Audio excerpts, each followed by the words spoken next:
SER Podcast.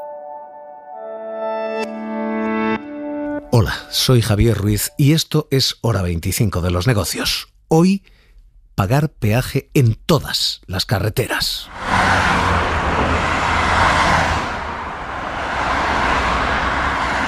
Pagar por ir en carretera.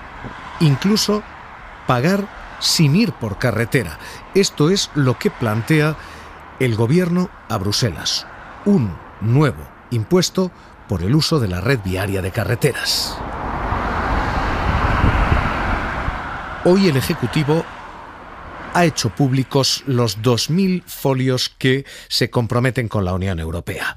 Y en la parte de fiscalidad y en la parte de infraestructuras se redunda en la misma idea, con contundencia en la parte de fiscalidad, con condicionales en la parte de infraestructuras, pero lo que se dice es se pretende cobrar por utilizar las carreteras, todas, no autovías, no autopistas, sino todas las carreteras. La idea ha sido incluso defendida ya por el director de la DGT, Pere Navarro. No podemos cargar los presupuestos del Estado la conservación y el mantenimiento de autopistas y autovías y hacer que la pobre abuelita que cobra una pensión en un piso que no tiene ni coche esté pagando la conservación y el mantenimiento de las carreteras de alta velocidad. Va en todas, pero va de suyo, es decir, el que usa lo paga, ¿de acuerdo? Y vamos a tener que poner el cascabel al gato. Es lo que hoy plantea el Ejecutivo, cobrar por utilizar todas las carreteras con un matiz. Hay ya un impuesto de circulación, pero ese impuesto de circulación es local, es un impuesto que se paga a los ayuntamientos, así que este sería un nuevo impuesto de circulación, en esta ocasión a nivel nacional. El modelo, Eladio Meizoso, ¿qué tal? Muy buenas noches. Buenas noches. Se detalla con fechas 2024, plena habilitación, pero se detalla en el plan remitido a Bruselas. Sí, ya en abril, en el plan anterior remitido a Bruselas, el Gobierno se comprometía a articular un sistema de pago por el uso de las vías de alta capacidad, de las autovías y de las autopistas que han revertido al Estado. Pero en este último documento, como dices, hay un cambio importante. Se habla del posible pago por el uso de carreteras en general, no solo las de alta capacidad.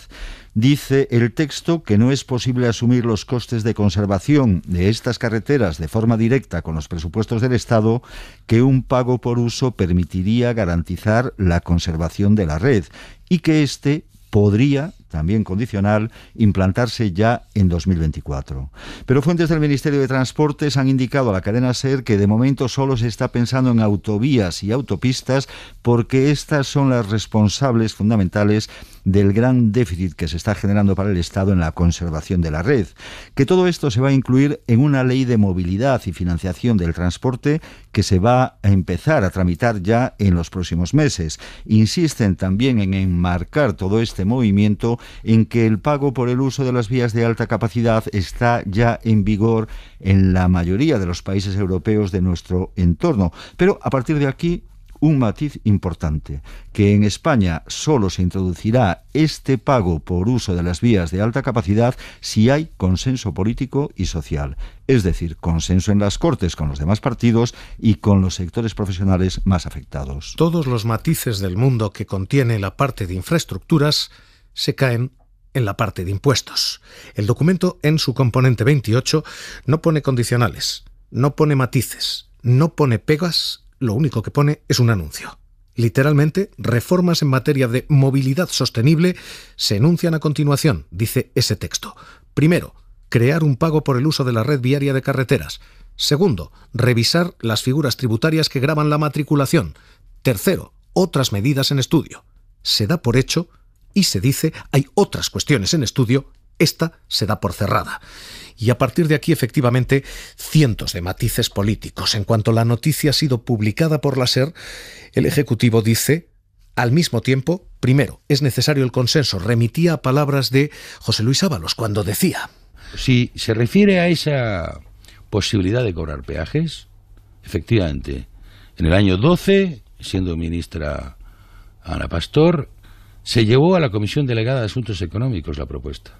O sea, que sí que existió el tratamiento. Y en el año 18, en febrero, este ministerio también dispone de un informe con la misma intención, con el gobierno del Partido Popular. Y esa misma vinculación al consenso con otros partidos que tenía el ministro, la tenía el secretario de Estado, Pedro Saura. Nosotros siempre hemos venido diciendo desde el Ministerio que necesitamos en ese sentido un consenso político y un consenso económico y social, y por consiguiente ese es el punto, ¿no? O sea, necesitamos ese consenso en el Parlamento y necesitamos el consenso económico y social, y evidentemente no hemos dado un paso más allá que esta afirmación, ¿no? Pues de momento estos son los matices de palabra y estas las declaraciones por escrito comprometidas con Bruselas. Crean ustedes lo que crean, lo cierto es que ahora mismo la medida está ya sobre la mesa y la comparativa internacional hecha. En 23 de los 27 países de la Unión Europea, dice Fomento, hay medida de impuesto a las carreteras de pago por peaje, en 15 se paga en toda la red, incluidas carreteras secundarias. Todas las carreteras pagan ese impuesto. Así que, insisto, crean ustedes a quien quieran. Dicho esto, hay un precedente en España que ha estudiado y dado marcha atrás, porque el gobierno catalán fue el primero en plantear este peaje. Y el gobierno catalán parece haber tumbado la medida definitivamente, ¿no? Mónica Peinado, ¿qué tal? Muy buenas noches. ¿Qué tal? Buenas noches. La Generalitat planteó la necesidad de un sistema de pago por uso de las vías de alta capacidad porque se acercaba el fin de las concesiones y el coste del mantenimiento de las autopistas iba a recaer sobre los presupuestos públicos. Entonces abrió el debate, creó un grupo de trabajo con partidos políticos y sociedad civil que en 2019 presentó sus conclusiones con un elevado consenso. La apuesta de Cataluña es establecer una tarifa plana temporal que permitiría circular por todas las autopistas y autovías durante 6 meses o un año. No es el sistema más justo, pero sí que es el más fácil de implantar. Después, en una segunda fase, el pago sería por distancia recorrida en las vías de alta capacidad. Para que eso sea posible, habría que llenar de detectores de teletag las vías o controlar, por ejemplo, los teléfonos móviles. La viñeta o pago por uso no se ha puesto en marcha porque la Generalitat entiende que solo tiene sentido si se puede aplicar en todas las autopistas y autovías, y en Cataluña la mitad son de la Generalitat y la otra mitad titularidad del Estado. Esto es lo que hoy se plantea. A partir de aquí, lectura de sectores afectados. Secretario General de FENADISMER, Juan José Gil, ¿qué tal? Muy buenas noches. ¿Qué tal, Javier? Muy buenas noches. ¿Cómo lo leen ustedes? Pago por el uso de todas las carreteras, todas, no solo ya autovías hablamos. Bueno, hasta ahora lo que tenemos es un titular del Ministerio de Transportes, que además así se nos ha anunciado, el que están estudiando esta medida, pero es algo que no es un debate nuevo, como recogís antes en las declaraciones del ministro. Esto es algo que ya se lleva planteando desde los años 90, ya siendo Borrell ministro de Transportes, ya planteó esta medida, pero los sucesivos gobiernos de todos los colores, pues al final la han descartado. Y la han descartado porque hay muchas razones por las que hay que valorar ventajas e inconvenientes que tiene implantar esta medida. Sí que es cierto que hay muchos países del centro de Europa que tienen implantada una medida similar de peajes por el uso de las vías, pero son países en los que hay mucho tráfico de vehículos extranjeros y por tanto sí parece que es más razonable establecer esta medida. Sin embargo, en los países periféricos de la Unión Europea, y España es un país periférico, hasta ahora esta medida no está implantada porque la presencia de vehículos extranjeros es residual. Por tanto, hay que valorar ventajas e inconvenientes antes de establecer una medida como esta. El problema en esta ocasión, la diferencia en esta ocasión, es que en esta ocasión se remite y casi compromete con Bruselas. Ya le digo que se dice reformas en materia de movilidad, crear un pago, se da por hecho. Y otras cuestiones, se dice, están en estudio. Esta parece cerrada o por lo menos anunciada. Bueno, esto es una medida impopular. Esto, lógicamente, es consciente el gobierno de que una medida de estas es impopular y, como decía antes, hay que ver qué inconvenientes tiene implantar una medida como esta. Y la prueba la tenemos en las autopistas que han sido de peaje durante muchos años y se han liberado, como es la autopista de Burgos, la P1, la que va de Sevilla a Cádiz, o sobre todo la autopista del Mediterráneo, la que va de Alicante a Tarragona, que próximamente este verano será gratuita hasta la misma frontera. El liberar estas autopistas ha permitido reequilibrar los tráficos, porque la gente no tiene costumbre de pagar por usar las vías en España y eso hace que se utilice excesivamente las carreteras nacionales y poco las autovías, o sobre todo autopistas de peaje, por esa poca costumbre que tenemos los ciudadanos españoles a pagar. Cuando los peajes se han liberado, lógicamente lo que ha hecho es reequilibrar los tráficos. Cuando son de larga distancia se utilizan las autopistas y cuando son cortos recorridos se utilizan las nacionales. Eso, lógicamente, es una medida que, estableciendo peajes sobre autopistas o autovías, actualmente gratuitas, pues volvería a fomentar un uso excesivo e irracional de las carreteras nacionales paralelas a estas vías de pago. Hay otra cuestión que también es importante. España es un país exportador principalmente de productos de poco valor en origen. Cualquier encarecimiento en el precio del transporte hace que se encarezca el precio final del producto. Nosotros no exportamos ordenadores o maquinaria, nosotros exportamos principalmente productos verdes que tienen poco valor. Cualquier encarecimiento en el transporte hace que sean o pierdan competitividad en los mercados centrales y por tanto afecte negativamente a las exportaciones. Por eso digo que no es un debate fácil de abordar. Lógicamente es necesario, y ahí estamos de acuerdo todos, que hay que financiar el mantenimiento y la conservación de las infraestructuras, pero hay que ver qué medida es la más acertada para que ocasione el menor perjuicio a la sociedad española y a la economía española en su conjunto. ¿Cuál creen ustedes que debiera ser la medida correcta? ¿Gravar todas? ¿Gravar solo autovías, autopistas? ¿No gravar ninguna? ¿Mantener el status quo como ahora? Bueno, eso es una decisión que tiene que tomar el Gobierno. También es cierto que el Gobierno lo vende en consenso con todos los grupos políticos.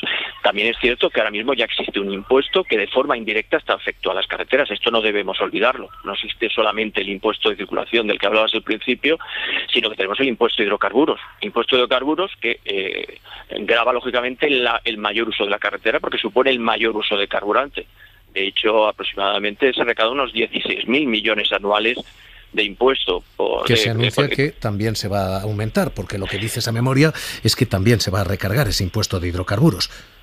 Pero que es un impuesto que lógicamente va a las arcas públicas, luego no tiene una finalidad, no es finalista este impuesto y por tanto igual financia la sanidad, que la educación, que cualquier política social, pero que ya hay un impuesto, insisto, que afecta al uso de las carreteras y que cubre sobradamente el presupuesto que se destina a carreteras. Aproximadamente entre todas las administraciones hablamos de unos 3.000 millones de euros y lógicamente estamos hablando de unos 16.000 millones que se recauda.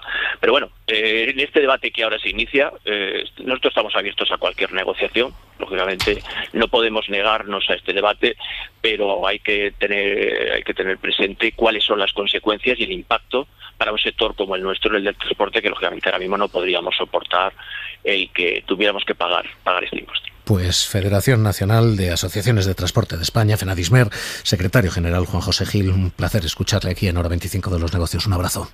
Igualmente, muchísimas gracias y buenas noches. Hoy este es el impuesto que puede subir, empieza esa pendiente de subida y esta es la declaración hoy del Gobierno. Lo que sí se puede y se va a hacer. Lo que no se va a hacer es eliminar las bonificaciones a los que presentan la declaración de la renta conjunta. Matrimonios hasta ahora, tal y como sí se había dicho. Hoy el Ejecutivo dice que aquello que se dijo, un gravamen, 3.400 euros bonificados que ahora iban a empezar a pagar impuestos, aquello que se dijo era en realidad una errata. Estamos hablando de lo que prácticamente es más que nada una errata dentro del cuerpo del plan y esa es una cuestión que se plantea para que sea analizada por parte de este grupo de expertos, sin prejuzgar en absoluto cuál va a ser la decisión o la propuesta que se desarrolle por parte del Gobierno. Hoy, además, el documento, esos 2.000 folios, tienen novedades, como les acabamos de contar, en materia fiscal, pero también en materia macroeconómica. Jordi Fábrega, ¿qué tal? Muy buenas noches. Hola, buenas noches. Con otras erratas también incluidas en ellas. Sí, lo cierto es que hemos encontrado por lo menos otra errata en el componente 29, mejora de la eficiencia del gasto público, porque se reflejan medidas que deben ayudar a la consolidación presupuestaria que, dice el texto, comenzará en 2021 con una reducción de 3,6 puntos porcentuales del PIB, pasando del 11,3 al 7,7. Esto es lo que dice el texto, pero estos números, estas previsiones, estos cálculos están ya anticuados, son los que el Gobierno comunicó en octubre y que han quedado ya desfasados. No se han cambiado ni los datos de cierre de déficit del año pasado, ni tampoco la previsión para este año, los nuevos números que presentó la semana pasada el Ministerio de Hacienda. Errata al margen para esa reducción del déficit. En el documento enviado a Bruselas, el Gobierno reitera que quiere subir la presión fiscal, quiere recaudar más por impuestos y reducir el diferencial de algo más de 7 puntos de presión fiscal con la eurozona. Ahí habla de varios cambios, de reducir las bonificaciones por el uso del gasóleo, una idea que se retiró en su día de los presupuestos para este año por la presión del PNV. Se habla de fijar una tributación mínima del 15% en el impuesto de sociedades y de reformas sobre la aplicación y concreción de la armonización del impuesto de patrimonio, es decir, armonización del impuesto de patrimonio entre comunidades, pero no se comprometen a hacerlo ahora. De hecho, en cuanto al timing, se especifica claramente que no se va a hacer ni este año ni tampoco el que viene para no perjudicar la recuperación. La reforma fiscal entrará en vigor, dice el documento, en el primer trimestre de 2023. Habrá más presión fiscal, 7 puntos más posibles, y efectivamente no se hará ya, se hará más adelante. Esto en cuanto, insisto, a impuestos. Primer compromiso con Bruselas. Hay 2 compromisos más. El compromiso fiscal es el primero, el compromiso de seguridad social, pensiones, el segundo, y el de mercado laboral, el tercero.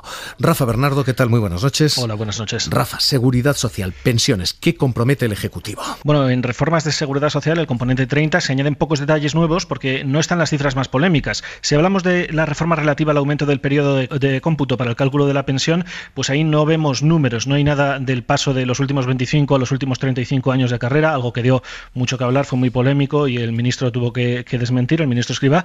Solo se detalla que para compensar los posibles efectos negativos de esta reforma, se admite que puede tener efectos negativos sobre las pensiones de los contribuyentes, de los cotizantes, quiero decir, hay que incorporar otras medidas que los modulen, como la posibilidad de elección de años en el caso de las carreras largas o un nuevo sistema de integración de lagunas, es decir, de rellenado de los huecos de cotización en el caso de las carreras irregulares. Sí se dice que los cambios que se hagan empezarán a aplicarse de manera progresiva a los nuevos pensionistas a partir de 2023. En este caso del periodo de cómputo. Otra fecha que se pone, la subida de la base máxima y el consiguiente ajuste de la pensión máxima. Se hará, dice esta ficha 30, de forma muy gradual y conocida de antemano. Calcula extender esos efectos a lo largo de 30 años. En el resto de materias, separación de fuentes, revalorización conforme al IPC, jubilaciones anticipadas, no hay ingredientes nuevos. Esto, Rafa, en cuanto a pensiones. Mercado laboral, lo último que nos queda, ¿qué se dice? Pues la principal novedad es que conocemos mejor cómo quiere el Gobierno financiar los ERTEs cuando pasen de ser un mecanismo excepcional como ahora y se conviertan en una herramienta permanente para ayudar a las empresas en momentos de caída de demanda o también en las reconversiones sectoriales. Se plantea un fondo tripartito que se alimentaría en los años de bonanza con lo que sobre de las cotizaciones por desempleo de empresas y trabajadores, más una aportación del Estado que también puede tomar la forma de exenciones a las cotizaciones de las empresas. En vez de dar dinero, retirar la obligación de pagar. Este componente, el componente 23, contempla que esa aportación del Estado se puede pagar con los fondos europeos. Y en el caso de reconversión sectorial, los ERTE de recualificación que se hagan, pues los pagaría el sector o las empresas afectados y el Estado. En ambas modalidades, la formación va a jugar un papel clave en esos nuevos ERTE. Hay mucha materia que cortar. José Ignacio Conde Ruiz, subdirector de FEDEA, ¿qué tal? Muy buenas noches. Hola, buenas noches. Aumento de presión fiscal. Estamos en un 39, podemos irnos hasta un 46, dice el Ejecutivo. ¿Viene una subida de impuestos? No ahora, más adelante, pero ¿viene una subida de impuestos? A ver, yo creo que va a ser un poco inevitable, ¿no? Cerrar lo que se llama el déficit estructural, ¿no? Que es el déficit que habría cuando la economía está en pleno funcionamiento, ¿no? Porque ahora mismo hay un déficit mayor porque estamos en pandemia, pero lo cierto es que desde el año 2015 pues ya todos los gobiernos pues han dedicado pues a ampliar este déficit estructural, es decir, a bajar impuestos unos, a aumentar programas de gasto como el ingreso mínimo vital, por ejemplo, otros, y esto hace pues que al final las cuentas públicas pues cada vez tengan un agujero más grande, ¿no? Entonces yo creo que es una decisión que es básicamente o bajas o recortas gasto o aumentas la recaudación. Yo creo que es lo único que se puede hacer, ¿no? Uh-huh. Claro, los 7 puntos tienes que ver un poco con cuidado, ¿no? Porque es verdad que todos los sistemas impositivos son progresivos y por lo tanto cuanto más ganas más pagas. Esto quiere decir que tienes que mirar también la renta per cápita, es decir, España seguramente para estar en la media pues no son 7 puntos, hay que controlar un poco por el nivel de riqueza que tiene el país, ¿no? Pero sí que es verdad que hay un déficit, hay un gap en recaudación de España con respecto a la media, ¿no?, europea. Esto con respecto a fiscalidad. Con respecto a seguridad social, pensiones. Cómputo de la vida laboral. No se dice que vamos a ir de 25 a 35, eso significaría bajar las pensiones. No se habla de cuándo ni cómo mover la base máxima, eso significa pagar más para ampliar el dinero que se contribuye a la hucha de las pensiones en general, pero sí se sugiere que esas dos cosas se van a hacer. ¿Vamos a pagar más? ¿Vamos a cobrar menos? Pues, y seguramente algunas cosas más, Javier, porque un poco el problema que hay aquí es que se opta por algo que a mí me parece justo, que es, pues, digamos, actualizar las pensiones con el IPC, lo hemos discutido aquí muchas veces, a mí me parece que eso es una medida muy razonable, pero esto te vuelve a abrir lo que sería un déficit en el sistema de forma estructural. Según las estimaciones que las haga, pues te salen 3,5 puntos más hasta 6 puntos más, y esto pues va a ser también inevitable que lo tengan que afrontar, ¿no? Una vía, pues, considerar toda la vida laboral, también se puede intentar alargar la edad de jubilación, se pueden hacer muchas cosas. El problema es que tienen que ser de un calibre suficiente, pues que te garanticen, por así decir, que el sistema, una vez que has garantizado la suficiencia, pues haciendo que las pensiones no pierdan poder adquisitivo, sea sostenible, ¿no? Y ahí es donde hay que ver un poco los detalles, pero el reto es enorme, claro. Fiscal visto, seguridad social visto, mercado laboral. ERTEs permanentes con un fondo tripartito al que deberían contribuir las empresas. ¿Esto es una nueva carga social? ¿Deben las empresas, el gobierno lo pagaría con fondos europeos, empresas, trabajadores y gobierno contribuir algo más? A ver, este es un tema que tampoco me queda muy claro cómo lo quieren hacer, ¿no? Es verdad que quieren un poco ir evitando un poco la temporalidad. Un poco la idea es decir, a ver, empresarios, contratar con el contrato indefinido, porque luego cuando las cosas vengan mal dadas, pues no os vamos a ayudar, por así decir, vía ERTEs, y por lo tanto no vais a tener que despedir a los trabajadores, y les dirá no uséis tantos contratos temporales porque ya no es necesario, pero claro, aquí hay un problema, y es que los ERTEs son útiles cuando hay una caída temporal de la demanda. Pues ahora en la hostelería pues son útiles porque tú sabes que cuando llegue el verano, pues hombre, si se supera con la vacunación la pandemia, pues va a llegar la demanda. Pero en situaciones normales hay veces que te encuentras con que hay actividades que no les va bien y no les va a ir bien, que hay cambios estructurales. Por ejemplo, pensemos en la crisis que tuvimos anterior con la burbuja inmobiliaria, donde allí que se hubiera hecho, se hubieran dado ERTEs a trabajadores de la construcción cuando sabíamos que tenía que reducirse a la mitad, ¿no? Entonces, bueno, no, como mecanismo no me disgusta siempre y cuando se haga única y exclusivamente para caídas en la demanda temporal, solo para empresas que tengan suficiente porcentaje de contratos indefinidos, etcétera. Pero claro, volvemos a lo mismo, ¿no? Esto no parece suficiente un poco para acabar con la temporalidad, ¿no? Y quizás un poco así de modo de reflexión, hay una cuestión que a mí me preocupa un poco, ¿no? Y es que es verdad que estas medidas todavía no las sabemos, es verdad que se van a desplegar a lo largo del tiempo, pero tú imagínate, Javier, desde el punto de vista de un inversor, ¿no?, que dijera que quiere venir a invertir a España, y tú le dices, bueno, y te pregunta, ¿cuál es la fiscalidad? Y dices, bueno, todavía no sé cómo va a ser, porque, digamos, la están decidiendo, que suben, que no suben, y bueno, ¿cómo es el mercado laboral? Bueno, digamos, ¿qué quiero decir con esto? Con que la política económica, aunque está bien anunciar que se va a entrar en vigor dentro de 2 años, o si quieres 3 años, pero hay que dar la información para que no introduzca más incertidumbre en un entorno ya que hay mucha incertidumbre, ¿no? Y esto a mí me preocupa un poco, ¿no? Porque al final, en estos momentos, nos estamos jugando mucha inversión extranjera, que quizás quiera decidir invertir en España, ojalá. Hay muchas empresas que estaban en Asia que ahora se quieren deslocalizar a Europa, etcétera, ¿no? Relocalizar, volver otra vez, por así decir, la producción más cerca al consumidor. Y yo creo que el gobierno tiene que introducir certidumbre, ¿no? Y este tipo de medidas que sí, pero que no son tan concretas y con calendarios tan de largo plazo, yo creo que no ayudaría a atraer la inversión, ¿no? Y entonces, yo creo que esto sí que es importante tener en cuenta. José Ignacio Conde Ruiz, subdirector de FEDEA, gracias por estar esta noche aquí en Hora 25 de los Negocios. Un abrazo. Un abrazo, muchas gracias. Hoy, esto es todo el catálogo remitido a Bruselas. 2.000 folios y una cuestión que puede empezar a notarse ya: pagar por circular por carretera.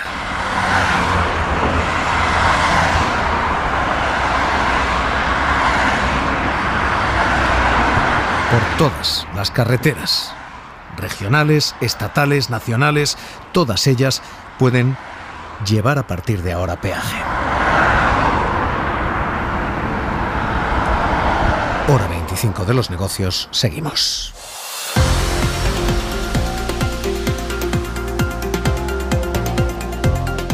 Suscríbete a Hora 25 de los negocios. Todos los episodios y contenidos adicionales en la app de Cadena SER y en nuestros canales de Apple Podcast, Spotify, iVoox, Google Podcast y YouTube. Escúchanos en directo en la SER de lunes a viernes a las 9:30 de la noche.